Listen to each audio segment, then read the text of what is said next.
Are we live? It's your boy. Welcome to another edition of Just My Opinion podcast, okay? Rate, comment, subscribe. Subscribe to the channel. Hit the like button. Hit the notification bell. If you do all three of those things, it really do help this channel grow in the YouTube algorithm. It's your boy, the most. Today we're going to be talking about, I'm going to be ranking which team will be coming out of the Western Conference Finals of this up-and-coming NBA Finals, okay? Now, I did a video on this, food for thought. I did a video on this yesterday. I dissected, I talked about, I had stats, I had layouts, I had charts, I had everything at my disposal, okay? And I listed all the teams in the Western Conference Finals, all right? And getting ready to shut the video down, and I had to edit the video and this, that, and the third. Come to find out, I talked about every team in the Western Conference Finals, well, in the Western Conference, except the Minnesota Timberwolves. I'm like, what the? I wasted an hour that I'm not going to get back dissecting every team in the West except the Minnesota Timberwolves. But nevertheless, I'm the best. I got some of my graphics and charts on the teams that I'm going to be talking about. Let's just go ahead and get into it. Oh, and also a reminder, I'm not going to be doing a lot of time stamping. Thought I was going to do it. Unfortunately, I'm not going to be able to do it. So you're going to have to watch the video from beginning to end. And besides, it helps the YouTube algorithm. All right. So, nevertheless, I'm the best. Let's get into it. The first team that I want to talk about is the Golden State Warriors.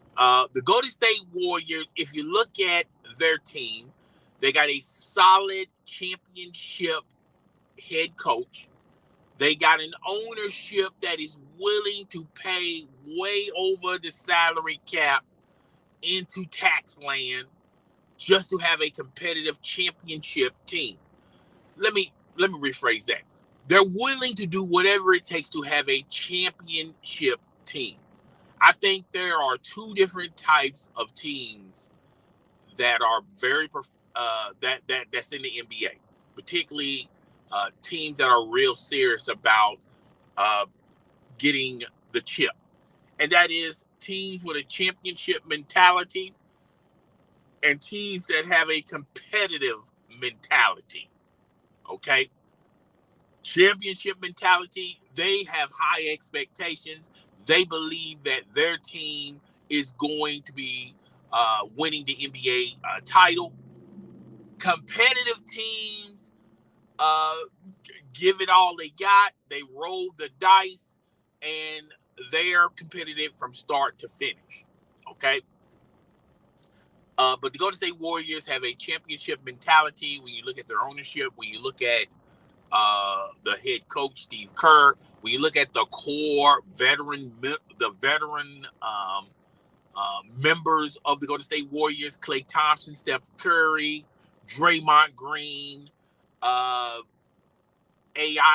Andre Iguodala is going to make his presence known for the Golden State Warriors.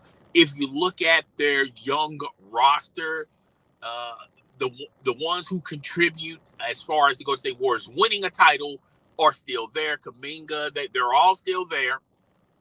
And when you look at their bench, it may not be the deepest bench when you compare their bench to other Golden State teams that won the championship, and you look at their bench. It's not a real deep bench, but it's a solid bench, nevertheless. And they all know how to play with one another. They have great chemistry. They've been playing with each other for quite some time now. Now they do have some players that are no longer there. I believe there's two players that will not be with the Golden State Warriors defending their title. Gary Payton Jr. is one of those guys who will not be with the Golden State Warriors as far as defending their title. Gary Payton Jr. had a spectacular career, last year. Was a great defensive guy, a 3-and-D type guy. And he got rewarded by getting some real money.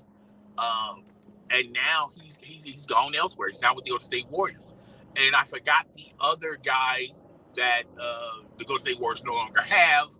But when you look at the Golden State Warriors, and you look at their roster, you look at what they have, they still talented enough to defend their title and the possibility of them winning a title. I feel like the Golden State Warriors are going to take a step back. Here's the reasons why I believe the Golden State Warriors are going to take a step back. I feel like teams, particularly in the West, have gotten better. The Golden State Warriors have gotten marginally better. They're still the same team. And, yes, keeping the majority of your talent and your chemistry, that's a great thing. But when everyone that's around you have gotten better, particularly with talent-wise, there's something to be, that's a real concern for the Golden State Warriors. If the Golden State Warriors stay healthy, like if they stay the majority of the season healthy, particularly with their key members, the key players like Draymond Green, Klay Thompson, Steph Curry, as well as that young supporting cast, if the majority of that roster stay healthy, they have a shot of getting of defending their title. But I feel like the Golden State Warriors, if you look at them right now, if you have to pin me to something, I feel like they have taken a slight step back, okay? Because there's a lot of teams out there that simply gotten better. And the Golden State Warriors are going to have to really defend their title. And a lot of people thought that Golden State Warriors, when they won the title, when you think about it, this is what people are saying. They felt like the Boston Celtics really beat themselves instead of the Golden State Warriors. All right, so you have to look at all of that. Oh shoot, let me get over here. I didn't even see this. Hold up, let me get over here real quick. So yeah, the Golden State Warriors are a slight step better. Not a whole step, but a slight step. All right, but nevertheless, they have the possibility of winning the title. But I just don't have a lot of faith in them. Okay, so moving on to the next team. And that is the Los Angeles Lakers. All right. So if you look at what the Los Angeles Lakers did when the season's over with, when the Golden State Warriors won their chip, if you look at what they did in the draft, if you look at NBA free agency, if you look at the trades that were developed and cultivated by the Los Angeles Lakers, if you look at Darvin Ham as your head coach,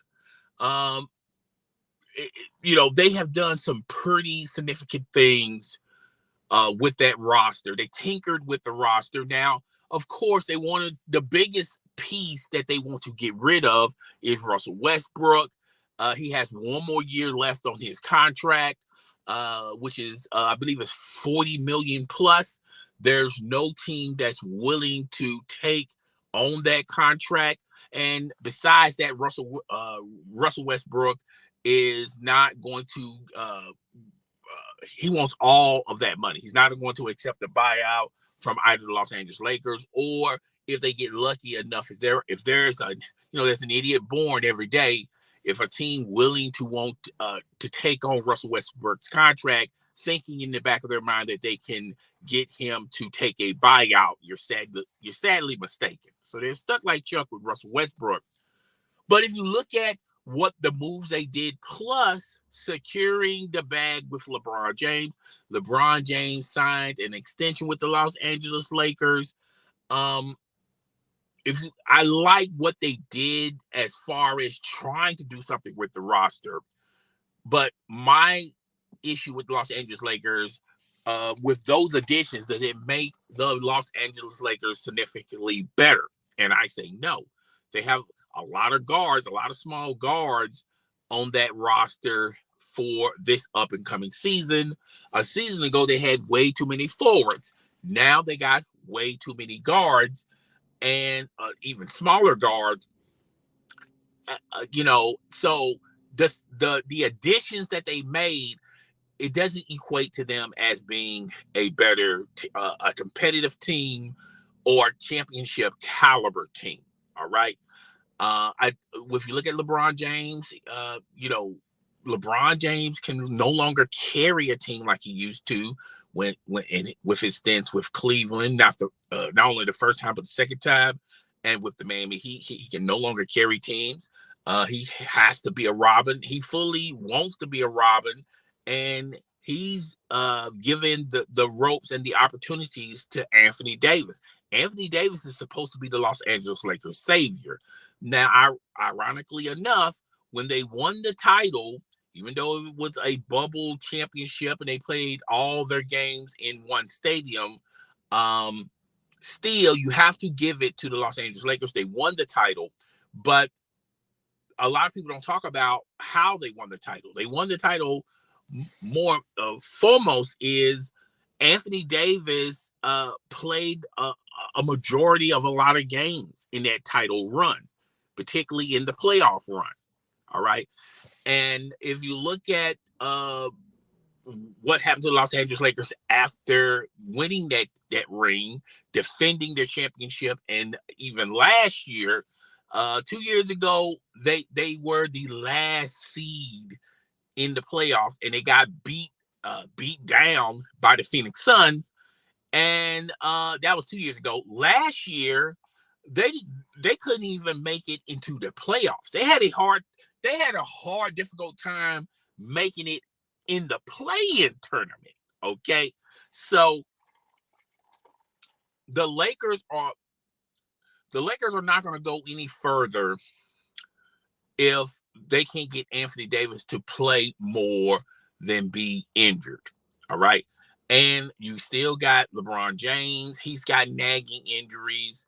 So this team is really constructed and built around Anthony Davis and LeBron James. So if Anthony Davis and LeBron James can play 90% of the games, that's good enough for the Los Angeles Lakers as far as being somewhat competitive. I don't think they have enough talent on that roster, even with Anthony Davis and LeBron James, to be very competitive to make a deep run into the playoffs or make it into the NBA Finals, unless the better teams are losing their better players and they're the most healthiest team going into the playoffs as well as the NBA Finals. If those scenarios take place for the Los Angeles Lakers, then that's one thing.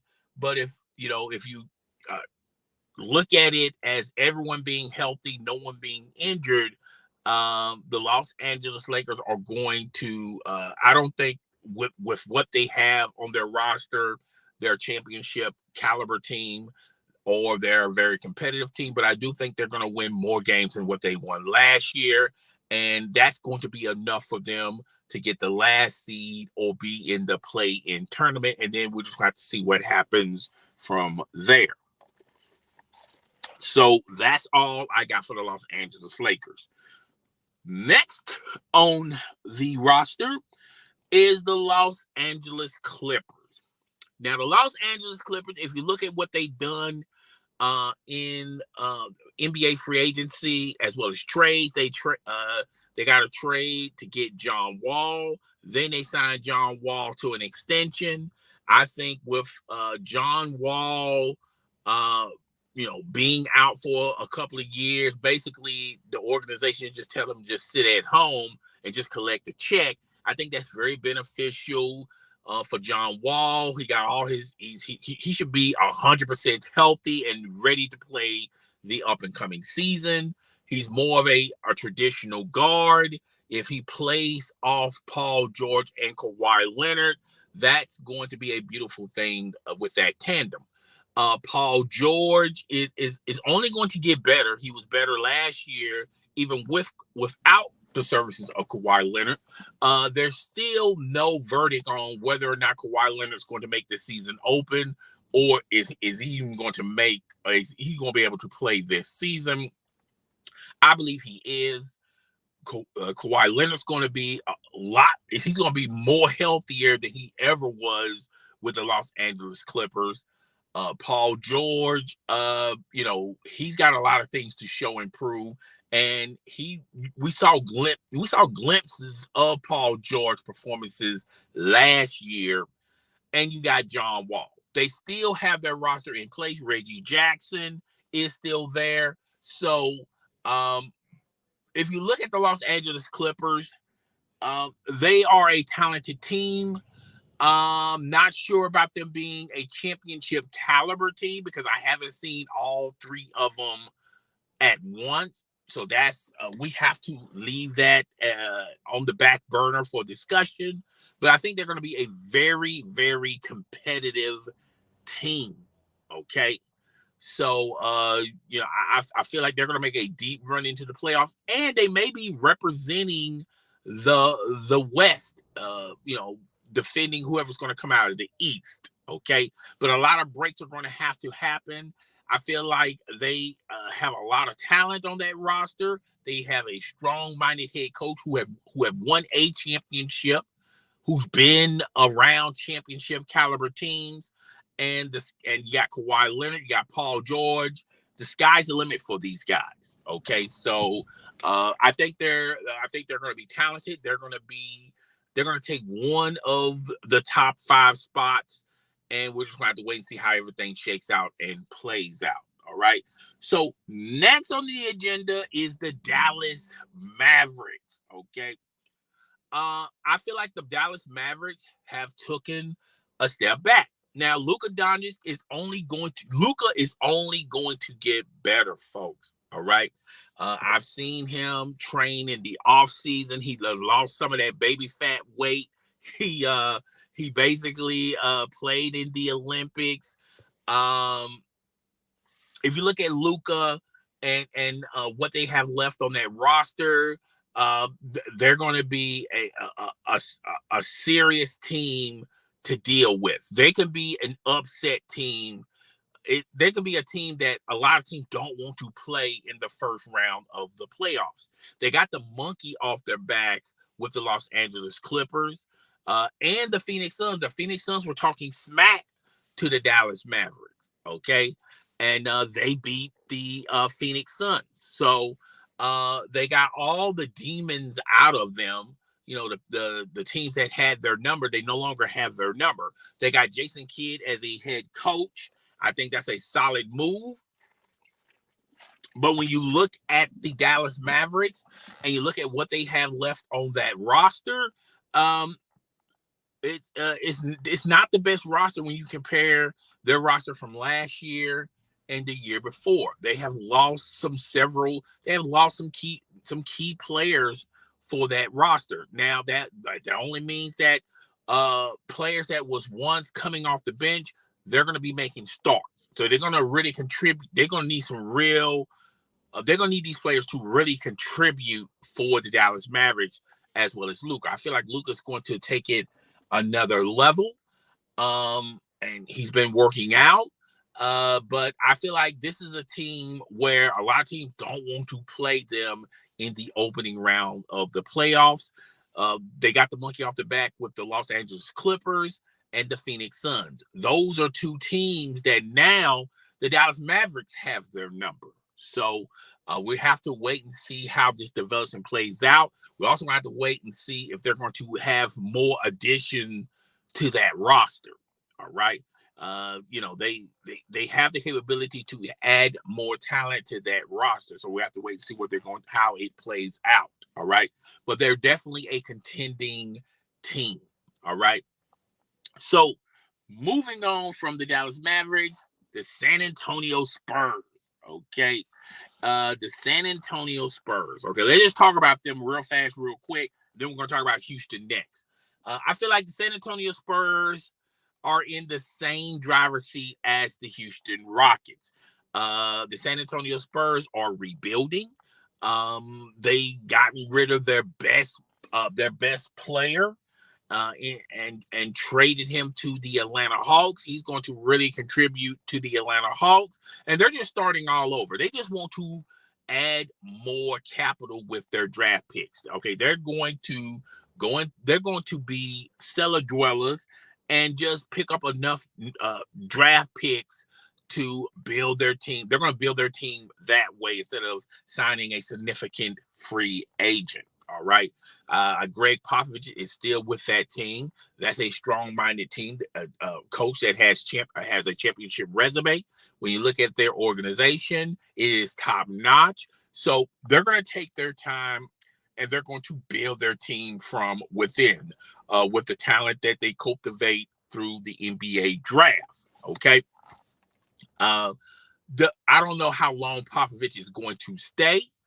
And maybe they're sort of, setting up the next successor to Greg Popovich, and maybe Greg Popovich could be around this team for the next couple of years and build this team, get a lot of talent on this team, and then who knows, maybe 4 or 5 years down the road, the San Antonio Spurs are going to be contenders once again. But that's what's going on with the San Antonio Spurs. I do not see them as a very competitive team. I don't see them as a championship team. Okay.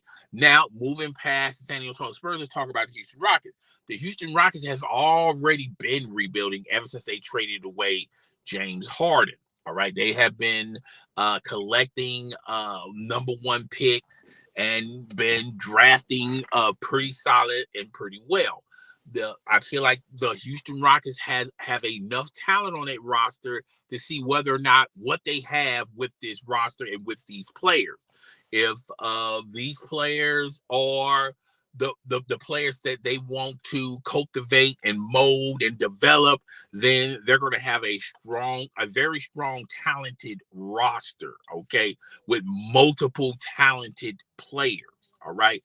And if they don't, then the Houston Rockets are going to start it all over again, similar to what San Antonio Spurs did this offseason. All right. So the Houston Rockets as well as San Antonio Spurs are pretty much in the same boat. They're just basically developing and building and getting talent from the draft, which, by the way, when you talk about the draft, the players have the ability to allow high school players to enter the NBA draft. I feel like if players accept this, there's going to be a lot of players out of work, a lot of veteran players that's going to be out of work because now we can draft players that's coming straight out of high school or college. Okay.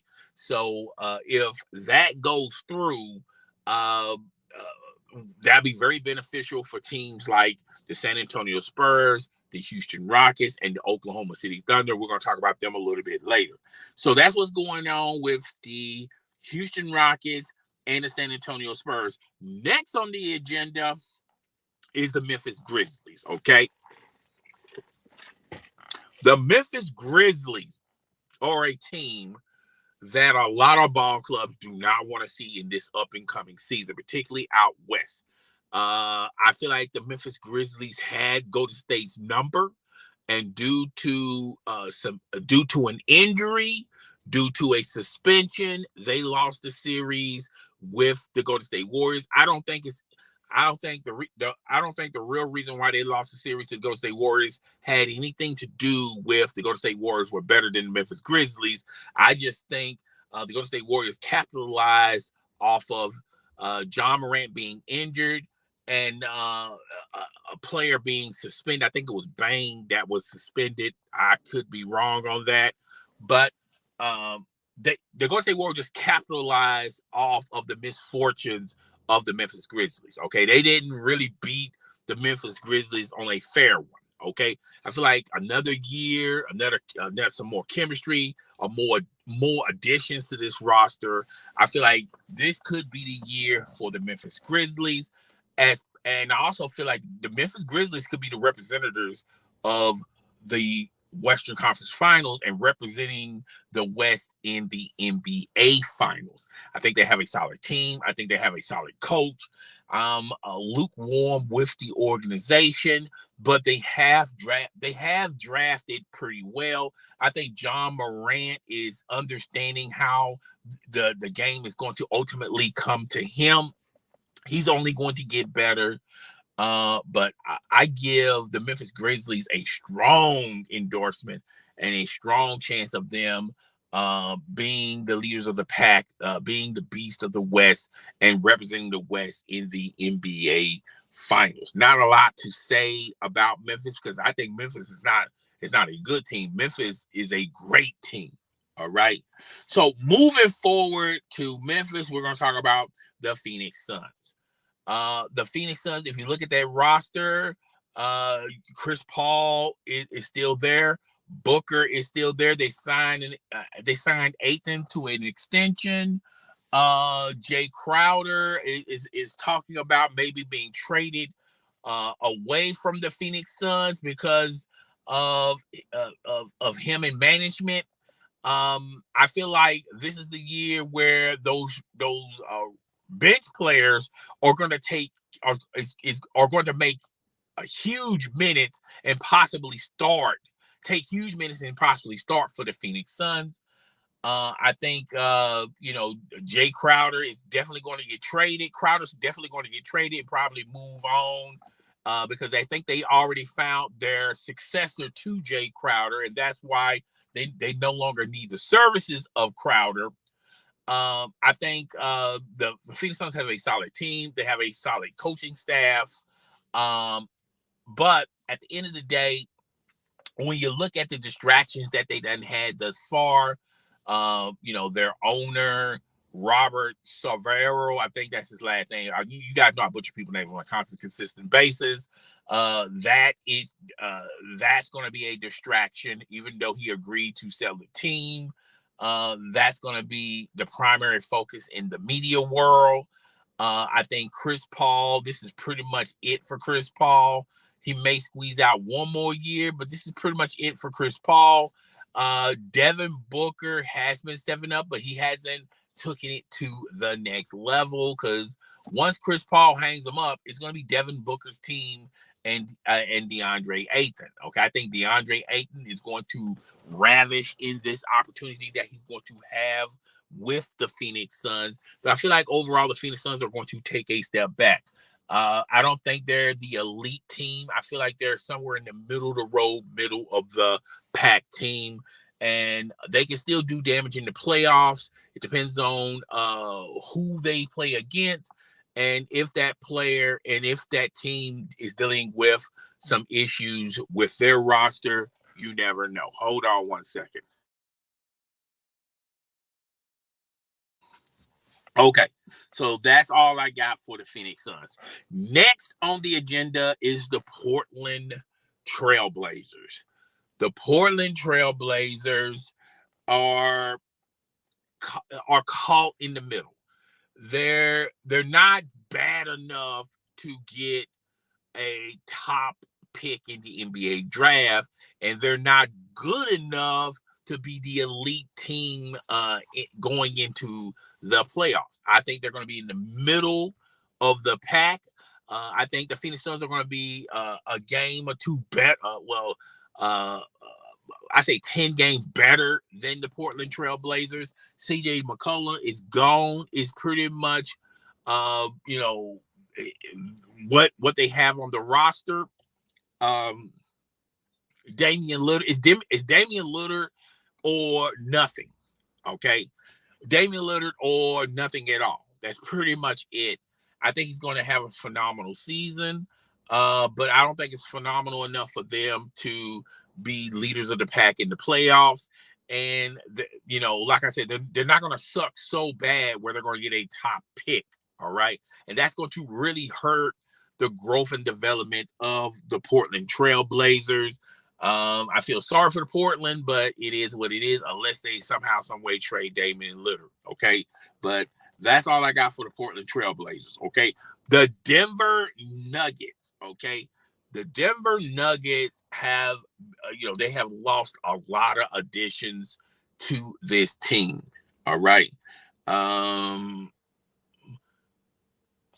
I feel like at the end of the day, the Denver Nuggets are still decent enough to be in the middle of the pack. Okay. Once again, I think they have the same issues as the Portland Trailblazers.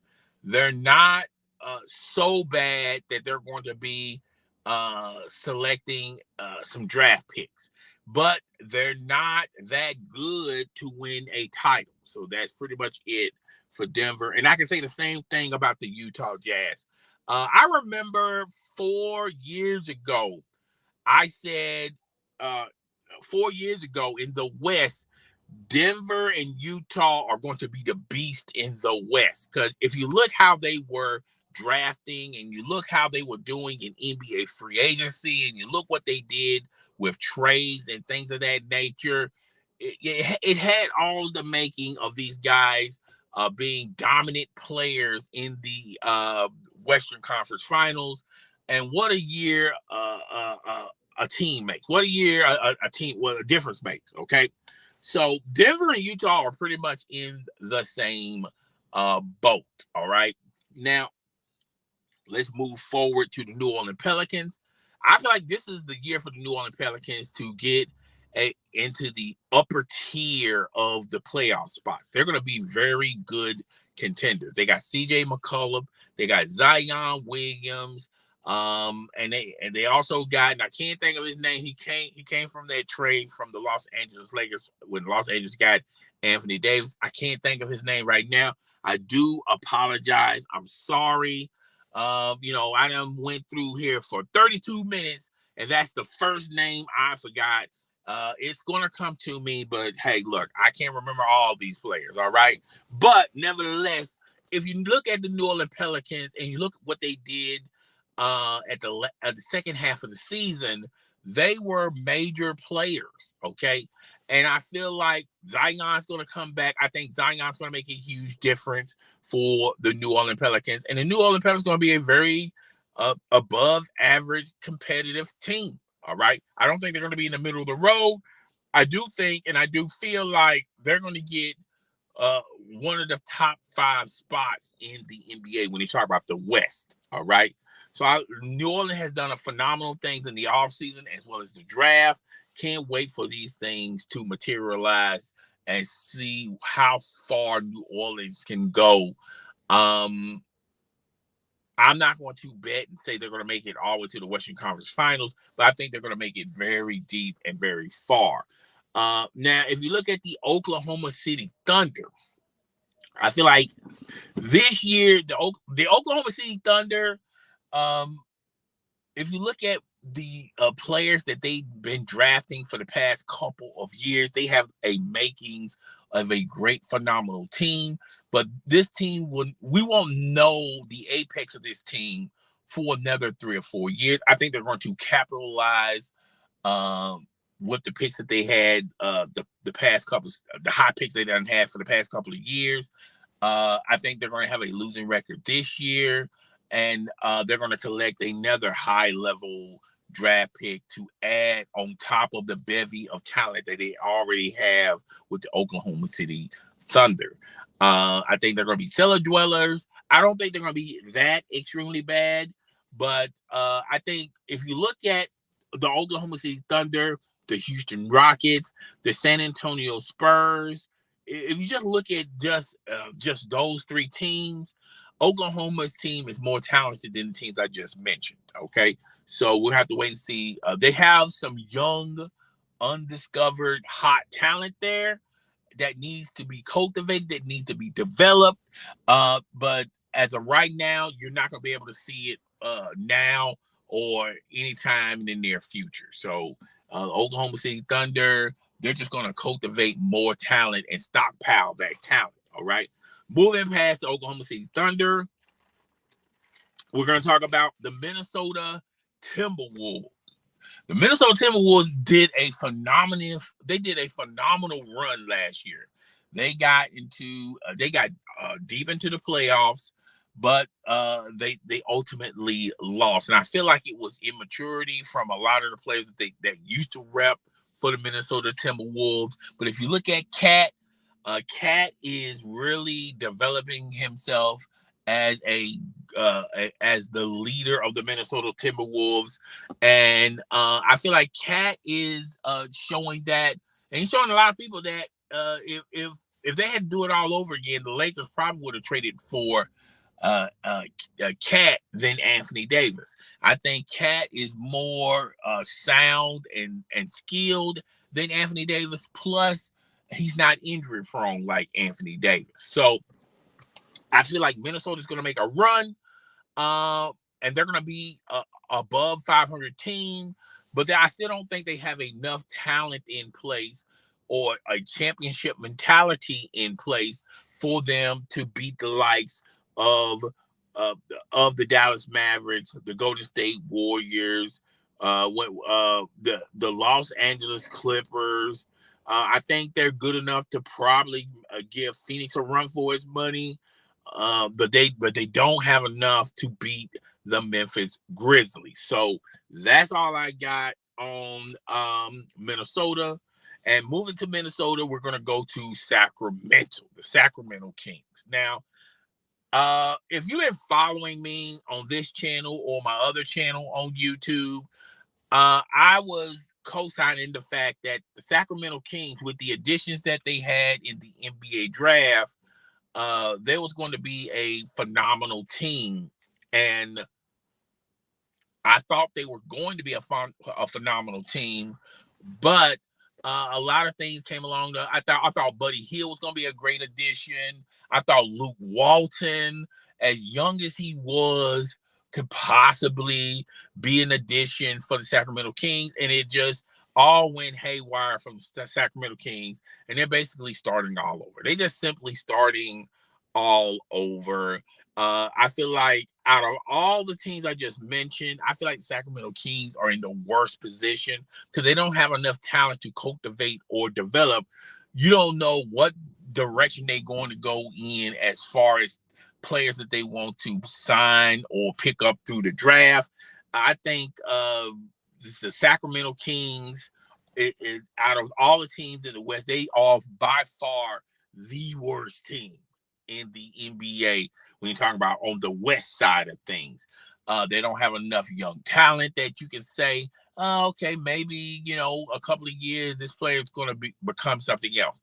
They don't have enough resources or a coach that you can feel highly confident about. The Sacramento Kings are by far the worst team in the West in the NBA. All right. So we done covered all the teams. Now we're going to talk about who I feel like is going to represent in the West. Now, in no particular order, there's a possibility. I know for a fact the Memphis Grizzlies are going to represent in the West. They're by far the best team out of all the teams in the West. They're the most talented team. They're the most deepest team. They've been around each other. The chemistry, the chemistry is pretty good for the Memphis Grizzlies. I feel like the next team that you should be looking out for is the Los Angeles Clippers. The Los Angeles Clippers have expectations. They got John Wall, Paul George, and Kawhi Leonard, but there's a lot of what ifs with the Los Angeles Clippers. What type of version of Kawhi Leonard you're going to get? Paul George, even though he's been out for almost 2 years, what type of player is he right now? And when you look at Paul George is just Paul George. All right. Next on the agenda is, I feel like this is a sleeper. A lot of people pretty much are not going to co-sign to this, but it really comes down to two teams. The New Orleans Pelicans and the Dallas Mavericks. Why do I feel so highly of the New Orleans Pelicans and the Dallas Mavericks? The New Orleans Pelicans showed me a lot in the second half of the season and how they competed in the playoffs. And you just can't forget that, all right? When you look at the Dallas Mavericks, they overcome a lot of obstacles, okay? They got the monkey off their back with the Clippers, as well as the Phoenix Suns. All right. So they have shown me a lot of exclusive things on with those two teams. All right. Now, after that, you got some teams that hovering over the 500 mark that are interesting, but if they're able to get another talented player, who knows, they can probably make a deep run in the playoffs. And that is the Lakers. The Lakers have Darvin Ham, they have LeBron James, they have Anthony Davis. Just Anthony Davis and LeBron James, if they could just stay healthy long enough, they can contribute to the Los Angeles Lakers. If the Los Angeles Lakers somehow, some way can get another superstar or talented player to play alongside those two guys, who knows? The Los Angeles Lakers can make a run, a significant run in the playoffs, depending on what they get in free agency or the draft. Okay. So you got the Los Angeles Lakers on full alert about that. All right. When you look at the other teams are the other teams. Unfortunately, I just don't trust or believe teams such as Phoenix. I feel like they're going to take a step back. All right. I feel like Denver and Utah, they're going to take 3-4 steps back. All right. When you look at when you look at and Minnesota, and I forgot Minnesota again. See, once again, Minnesota could be one of those teams that can shock a lot of people, but they're above the middle of the pack. They're like in the top of 5. But we're gonna have to wait and see what Minnesota does. But overall, I feel like the teams that are gonna come out west, and I just mentioned them, are probably the Memphis Grizzlies and the Los Angeles Clippers. Okay, would not surprise me none if Phoenix, New Orleans, and Minnesota also make it into the finals. Okay, it's a long road for them to get there, but it's a possibility they can ultimately get there. And two, on a side note, the Golden State Warriors would not. I feel like Golden State, Memphis, and Dallas and New Orleans are teams that would not surprise me none if they make it into the NBA Finals. I feel like teams such as Phoenix, Portland, Minnesota, your pick between Denver or Utah would not surprise me none. Depending on what type of moves they can make during the trade, it wouldn't surprise me none if these teams make it deep into the playoffs. Okay. And everybody else is cellar dwellers. Sacramento is trying to find an identity and try to find a new player that they can develop. They're still searching. They're on the search. They're on the run paths, on the pathway searching. And we look at the Oklahoma City Thunder are, they just stockpiling talent. Sacramento is not going anywhere. I mean, that's pretty much it. So that is my beast of the West. I think ultimately we're going to have some new players and some new teams that we're going to be talking about in this up and coming NBA season, and we're just going to have to wait there. All right. So this is the part where I read comments. There are no comments today. All right. There are no comments today. But I will like to say I really do appreciate everyone that watches this live stream from start to finish. Please feel free to hit the subscription button, the notification bell, share this content with your friends, family, as well as your followers. Show your brother a little respect, show your brother a little bit of love. It's your boy, the host with the most. Guys, I'm telling you, this is going to be a phenomenal up-and-coming NBA season, all right? So I will talk to you guys on the flip side. Hopefully we get some hopefully I will talk about the Eastern Conference and give you guys my opinions of the East, who's going to be the beast in the East. And I'll see you guys later. I'm up out of here. This is the end of Just My Opinion podcast. I believe this is episode 5, season 2. I'm up out of here. I'll see you guys later. Deuces.